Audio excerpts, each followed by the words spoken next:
A verdade sobre Mercedes-Benz, do sonho de Carroll ao preço cobrado pela história. Ele cresceu ouvindo que a vida seria curta e dura para os filhos dos pobres. Por muito tempo foi exatamente assim. Noites em branco com o estômago vazio e o silêncio pesado da casa após a morte do pai.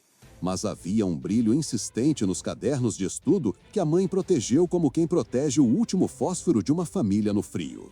Foi nessa chama teimosa que Carroll Benz começou a aquecer a ideia que parecia absurda para a cidade inteira. Um veículo que não precisava de cavalos. Um corpo de metal movido a combustão e crença. Algo que muitos chamaram de fantasia perigosa. Ainda assim, ele continuou. Porque toda grande virada da história corporativa nasce de alguém disposto a desafiar o riso alheio. O que ninguém sabia é que esse mesmo sonho daria origem a uma marca de luxo admirada no mundo e, ao mesmo tempo, arrastaria essa marca para um julgamento moral que atravessaria décadas. Então, respire fundo, porque a partir de agora, a cadeira que você ocupa é a cadeira do julgamento e do poder. E a pergunta que fica é simples e incômoda. Até onde uma empresa deve ir para não parar de crescer? Em Milborg, ele aprendeu cedo a diferença entre desejo e possibilidade. Foi na Universidade de Karlsruhe que essa diferença começou a encolher. O jovem que tinha pressa se sentou diante de fórmulas e motores de laboratório e descobriu que a ciência podia ser o atalho mais longo do mundo. Longo porque exige paciência, atalho porque cria caminhos que não existiam. Ali, um professor enxergou no aluno a fome certa. Não a fome de status, mas a fome de eficiência. A ideia de que a estratégia de um motor poderia reorganizar cidades, mercados e decisões de governo.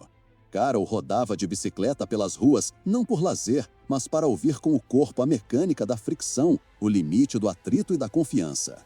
Na cabeça dele, a bicicleta já era um rascunho de carro. Faltava o pulso de fogo controlado, faltava a ignição. Ele passou a vida procurando esse instante perfeito que separa o barulho da engenharia do silêncio da solução. Trabalhos menores vieram e foram como degraus apressados. Em cada oficina onde não se encaixava, ele colava mais uma peça no seu projeto invisível. Até que em Mannheim surgiu a chance de ter bancada e teto próprios. Uma pequena fundição, ferramentas que rangem de verdade, além de um sócio de temperamento instável. O que não faltou foi contratempos. Afinal, quem tenta construir o futuro costuma chamar a atenção do passado, e o passado adora cobrar pedágio. Foi quando entrou em cena a mulher que seria combustível e volante, Berta Benz. De família abastada e valores inflexíveis, ela olhou para os números, olhou para o noivo e decidiu comprar o problema, literalmente. Usando seu dote para tirar o sócio da jogada. A partir dali, a oficina passou a se chamar casa e o casamento passou a se chamar empresa. Berta não acenava relatórios de engenharia, mas ditava prazos de coragem. Decidiram juntos que a fábrica venderia o que desse dinheiro para manter acesas as experiências do que ainda não tinha nome. Vieram patentes como quem planta estacas em solo movediço, velocímetro de motor, ignição por bateria, vela, carburador, embreagem, câmbio, radiador. Cada registro era um pedaço do quebra-cabeça que o mundo não entendia. Ainda assim, a matemática da sobrevivência empresarial é cruel. Quando os custos sobem, o banco não perdoa. A empresa foi empurrada para virar sociedade anônima. Nesse movimento, o inventor foi afastado da invenção. Reduziram sua participação, reduziram sua voz. Naquele escritório, ele descobriu que perder governança corporativa é perder o direito de terminar a própria frase. A humilhação de ver o seu nome impresso no prédio e apagado do produto dói mais do que queimadura de oficina. Então ele se levantou e saiu, sem porta batida, mas com a cabeça quente. Levou consigo a parte que ninguém podia confiscar, a obsessão. Do lado de fora, o mundo continuava resistente, porém a convicção é parente próxima da oportunidade. Foi num concerto de bicicletas que encontraram novamente o traço que liga simplicidade à grandeza. Com novos parceiros, abriram a Benz C. A caixa registradora ajudou a dar fôlego e a folha de pagamento enfim ficou previsível. Com dinheiro entrando, o relógio do sonho abriu espaço na agenda. Ao invés de colocar um motor numa carruagem, ele decidiu desenhar a carruagem para o motor. Essa divergência conceitual é onde nascem categorias inteiras. Em 1885, o Benz Patent Motorwagen ganhou forma. 3 rodas magras, um cilindro inquieto, 2/3 de cavalo e 7 milhas por hora de promessa. A cidade olhou com medo. Alguns viram diabo, outros viram bomba. Seus sócios viram distração. Porém, a inovação tem um defeito e uma virtude. Ela faz barulho e não pede desculpa. Kaur colocou a máquina na rua e a rua respondeu com vaias, mas também com curiosidade. E curiosidade é a ponte que leva à confiança. Os primeiros compradores eram ricos impacientes com a lentidão da era anterior. Gente disposta a pagar para testar o futuro. Ainda assim, o carro só servia a trajetos curtos e exigia um mecânico ao lado. Era luxo e risco misturados. Faltava uma prova pública de utilidade. Faltava um gesto que a cidade entendesse sem precisar de manual. Foi quando Berta levantou cedo no verão de 1888, sem avisar o marido, sem pedir bênção às autoridades, colocou os 2 filhos no banco e partiu de Mannheim para Pforzheim, 66 milhas de poeira e pedras. Farmácias viraram postos de combustível improvisados. Alfinete de chapéu virou ferramenta. Correias foram aquecidas por mantas. O medo do motor calar em vilas que nunca tinham visto um se transformou em coragem. A viagem demorou longas horas e terminou em aplausos e manchetes. Ela transformou uma invenção suspeita em prova social. A partir desse dia, as portas começaram a se abrir.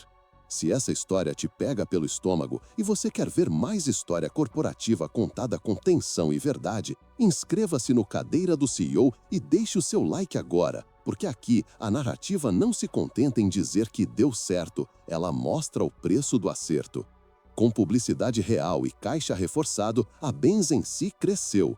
Patentes novas surgiram, direção dupla pivô, câmbio planetário, o boxer de baixa altura.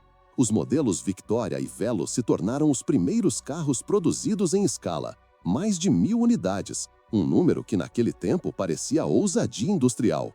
Porém, o mercado não é monólogo, é sempre diálogo e, às vezes, duelo.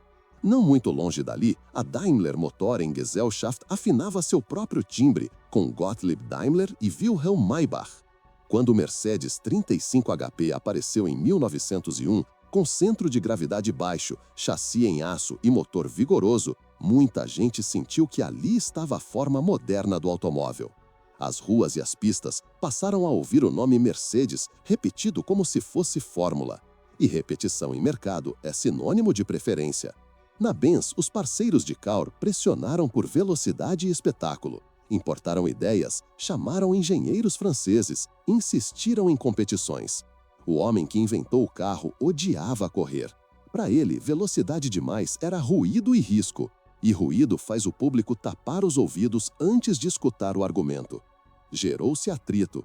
O modelo nascido desse impulso não brilhou e a empresa oscilou entre 1903 e 1904. Novamente, o inventor foi empurrado para longe do volante administrativo.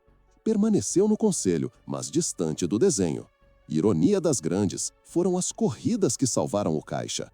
O rugido de 120 cavalos entre Leningrado e Moscou.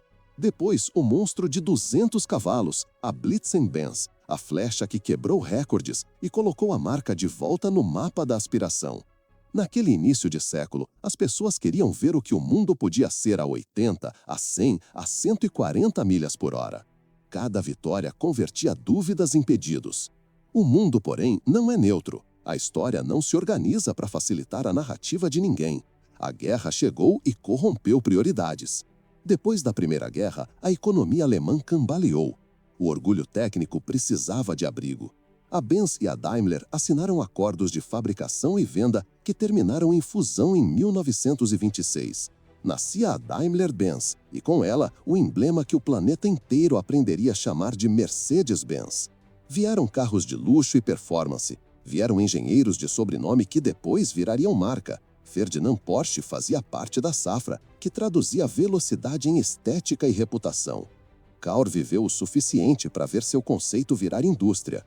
Depois, silenciosamente, se despediu do mundo em 1929. O que veio em seguida colocaria para sempre a marca no banco dos réus. Quando um ditador decide transformar engenharia em propaganda, a pista deixa de ser apenas pista e vira palanque. Nos anos 30, o regime abriu cofres para que a Mercedes-Benz dominasse o Grand Prix. E dominou. Pneus devorando asfalto a 200 milhas por hora. Carros prateados cortando a Europa enquanto o século escurecia. Havia um novo rival alemão chamado Auto Union. Havia disputa e glória esportiva. Mas havia também câmeras, desfiles e a sombra de um patrocínio de Estado, que paga hoje e cobra amanhã. Não era apenas corrida, era um enredo de poder. No banco traseiro das limusines 770, cabiam ministros e mensagens. Quando a guerra explodiu de vez, a produção civil murchou. A empresa entrou na lógica do complexo militar. Caminhões de 3 a 6 toneladas, motores de aeronaves, submarinos, tanques. E junto com o desvio do portfólio veio o pior dos desvios: trabalho forçado. Prisioneiros de guerra, civis sequestrados, gente de campos de concentração levadas a plantas industriais, barracões frios, comida escassa, máquinas que moíam horas e gente. Por volta de 1944, quase metade da força de trabalho eram pessoas privadas de liberdade. Quando a guerra terminou, veio o confisco, veio a proibição, veio a necessidade de desnazificação e a reconstrução penosa do que sobrou. Fábricas bombardeadas, linhas de ambulâncias e viaturas, contratos menores para reerguer a confiança. Lentamente, o mercado civil voltou a existir. No início, com 1 milhar de unidades no ano. Depois, com números que lembravam esperança. Essa curva ética não desaparece com o tempo. Ela permanece como tatuagem corporativa. E é aqui que a lente do canal precisa demorar um pouco mais. Marcas não são apenas o que vendem, são também o que decidem quando ninguém as vê. A pergunta de governança corporativa é sempre a mesma. Quem assinou? Quem sabia? Como se lucrou? Como se reparou? Nos anos seguintes, a empresa trabalhou para ajustar rota. Investiu em tecnologia, retomou o motorsport. Devolveu ao público o mito do luxo e da segurança. O mundo, ávido por velocidade serena, pagou para esquecer. Mas esquecer é verbo que não combina com responsabilidade. Por isso, quando se fala de liderança, este caso serve de guia e alerta. O mesmo motor que arranca aplausos também pode alimentar decisões que cobram juros morais durante gerações. A trajetória inteira de Mercedes-Benz é uma alegoria do dilema de quem cria. Primeiro, o riso da cidade. Depois, a glória da pista.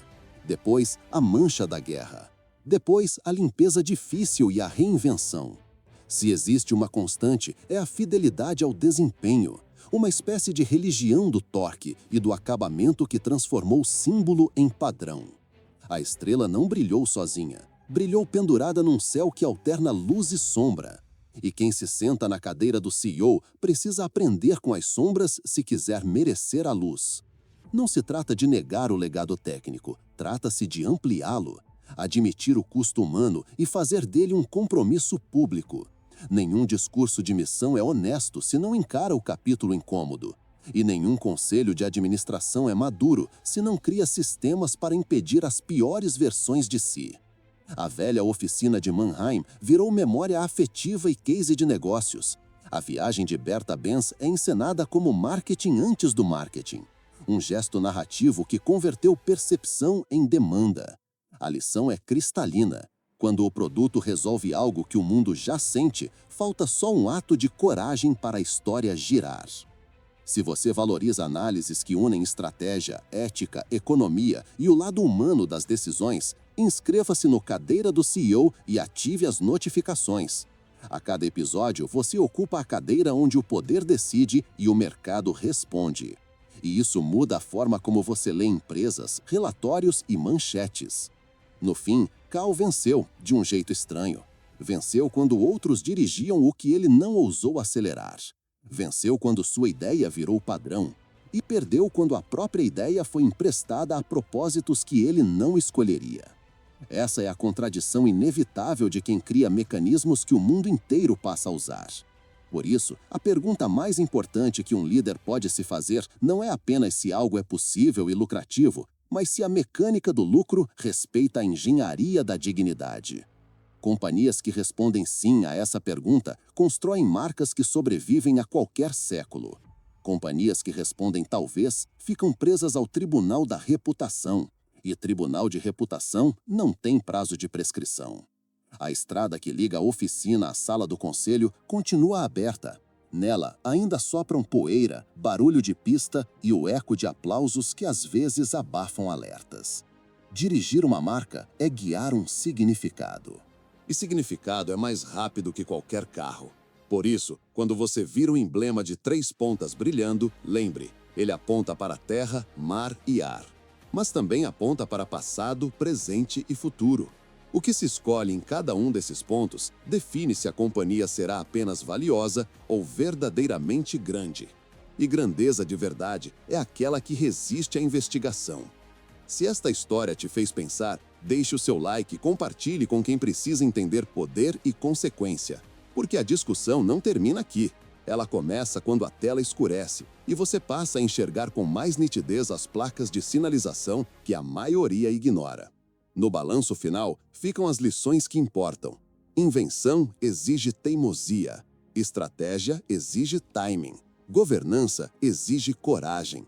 Reputação exige memória. E crescimento exige vigilância constante sobre os incentivos que movem as engrenagens invisíveis.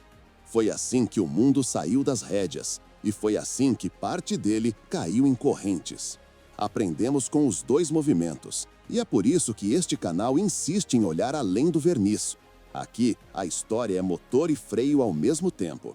E você que nos acompanha tem o direito de exigir o mesmo das marcas que admira. A estrada está posta. A próxima curva é sempre a mais importante.